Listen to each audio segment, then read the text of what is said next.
Si on est là aujourd'hui, en fait, c'est parce que justement, parmi les emplois qu'on recherche, il y a un petit peu de tout.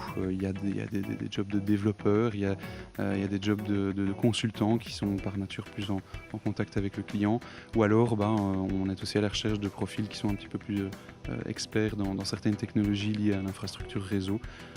Et donc on a remarqué évidemment que les formations Technofutures étaient tout aussi variées, nous permettaient justement d'atteindre ce genre de personnes. En fait, il faut savoir que déjà, chez Easy, on a une équipe de 3 recruteurs, pratiquement full-time.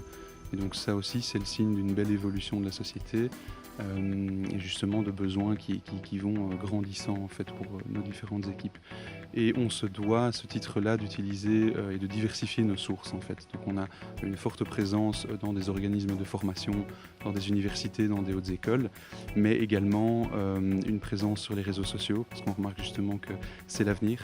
Les réseaux sociaux sont finalement très demandés aujourd'hui et assurent une forte présence des candidats aussi, donc on se doit d'y être présent. Au-delà évidemment des présences plus classiques de nos offres d'emploi sur des job boards assez classiques dont j'éviterai de citer les noms. Aux jeunes qui se lanceraient maintenant dans les métiers de l'IT et plus généralement dans le numérique, je leur dirais tout d'abord que les compétences techniques qu'ils ont acquises durant leur formation, c'est très bien, mais déjà ce n'est pas uniquement lors de leur formation qu'ils doivent les apprendre. Donc ils doivent pouvoir compter sur un apprentissage continu, étant donné que ces technologies elles-mêmes seront amenées à se développer tout au long de leur carrière. Au-delà de ça, peut-être un des plus gros conseils qu'on pourrait leur apporter, c'est que les compétences techniques ne font pas tout.